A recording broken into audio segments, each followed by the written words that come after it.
নমস্কার, আমি রীতা। কেমন আছেন সবাই? আশা করি সবাই ভালো আছেন, আর আমরাও ভালো আছি। আমার নতুন আরও একটি ব্লগে আপনাদের সবাইকে স্বাগত জানাই। সকালবেলা উদীয়মান সূর্য আর একরাশ গোলাপের শুভেচ্ছা জানিয়ে আজকের ব্লগটা শুরু করলাম। দেখুন, গাছটা একেবারে গোলাপ ফুলে ভরে গেছে আর ভারী সুন্দর দেখাচ্ছে, তাই না?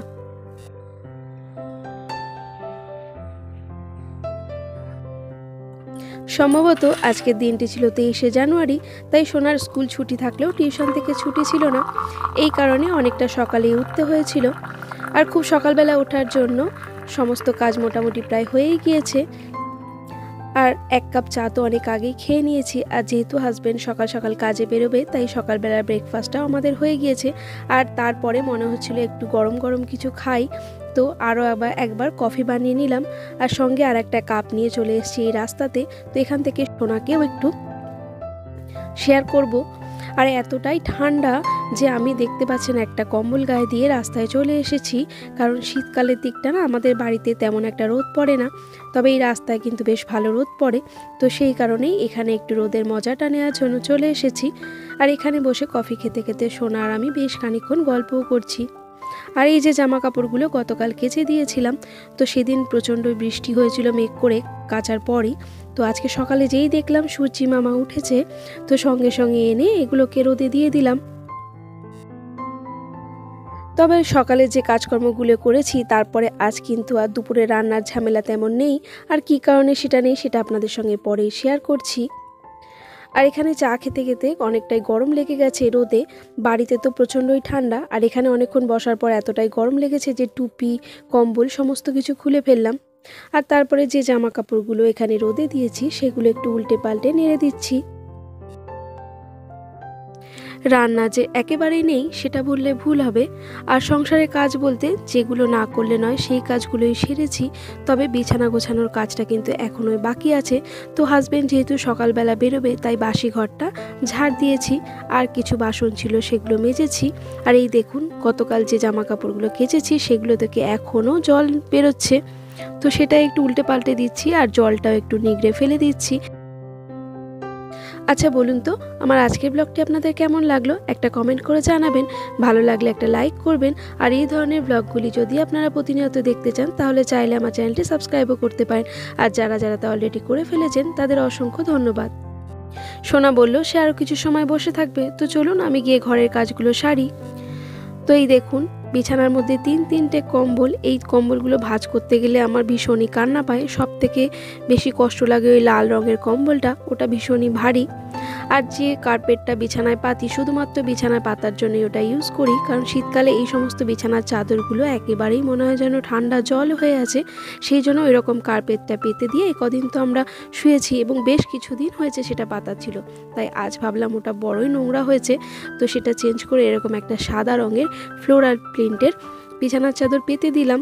তো দেখতে তো এগুলো ভীষণ ভালো লাগে, কিন্তু খুব তাড়াতাড়ি নোংরা হয়ে যায়, কারণ সোনা যখন তখন এসে বসে, ঠিকমতো পা মুছে কিনা তো তাড়াতাড়ি নোংরা হয়ে যায়। তো তাই এই ধরনের বিছানার চাদরগুলো ভালো লাগলেও আমি পাততে পারি না।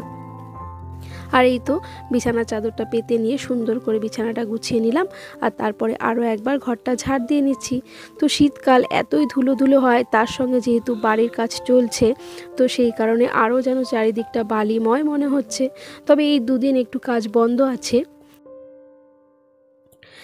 আসলে আমার জামাইবাবুর যে কদিন কাজ অফ ছিল সে কদিন তো উনি করে দিয়েছেন, সঙ্গে আমার হাজব্যান্ডও হেল্প করেছে, কখনো কখনো আমিও করেছি।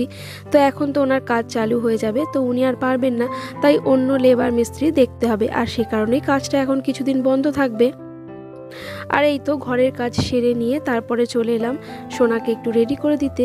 তো আমি যতক্ষণ বিছানা গোছাচ্ছিলাম, ঘর ঝাড় দিয়েছি, ততক্ষণ সোনা তার স্নানটা সেরে ফেলেছে।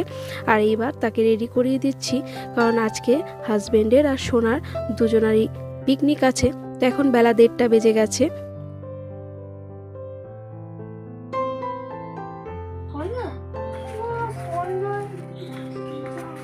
একটা সাইড দিয়ে যাবি, আর আমি বাবাকে ফোন করে নিচ্ছি পৌঁছে গেলে। বিমানদার দোকান চিনিস তো কোনটা?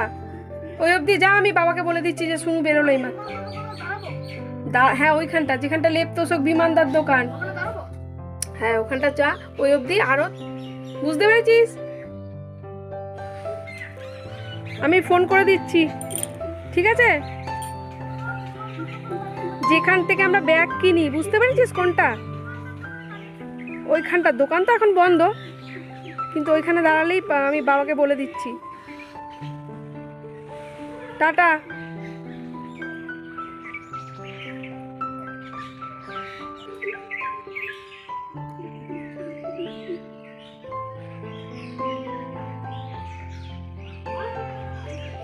ধোবো না করেও কতগুলো ধোয়া হয়ে গেছে।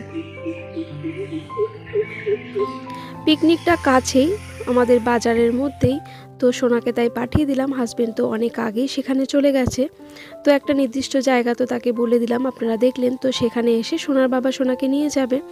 আর এরই মধ্যে আমি স্নানটাও সেরে ফেলেছি আর ভাতটাও বসিয়ে দিয়েছি। শুধুমাত্র নিজের জন্য রান্না করব, তো তাই করেও আর রান্নাটা বসাতে পারিনি। আর এখন বেলা প্রায় 2টো বেজে গিয়েছে। তো ভাতটা বসিয়ে দিয়ে স্নান সেরে এসেছি আর এখন পুজোটাও দিয়ে নিচ্ছি। তো ঘরে একটু বাসমতি চাল ছিল, তো সোনাকে দিয়ে আর একটু আনিয়ে নিয়েছিলাম। তো ভেবেছিলাম যে ওরা যখন পিকনিকে যাবে আমি নিজের জন্য একটু বিরিয়ানি বানিয়ে নেব। তো ওই কারণে অল্প করে একটু চিকেনও আনিয়েছি সোনাকে দিয়ে। তাকে বলেছিলাম যে তুমি অল্প করে একটু হাড়ওয়ালা মাংস নেবে, একদম সলিড মাংস নেবে না। কিন্তু সে বলছে মাম্মা কেন সলিড মাংস নেব না, সেটাই তো ভালো, অনেকটা পরিমাণে চিকেন পাওয়া যায়। কিন্তু সে আর কি বুঝবে যে হাড়ওয়ালা যে চিকেনটা হয় সেটা অনেকটা সফট হয় এবং খেতে ভালো লাগে। আর যখন রান্না করতে গেছি সেটা দেখে তো আমার সত্যি কান্নার মতো অবস্থা। দেখি সে সলিড মাংস নিয়ে চলে এসেছে। তো তখন বেলা প্রায় 2টো বেজে গিয়েছে, আর কি করব, তো সেটাকে একটু রান্না করে নিলাম। তো বিরিয়ানি আর বানাইনি, একেবারে কষা কষা করে বিরিয়ানি মশলা দিয়ে সেটা করে নিলাম।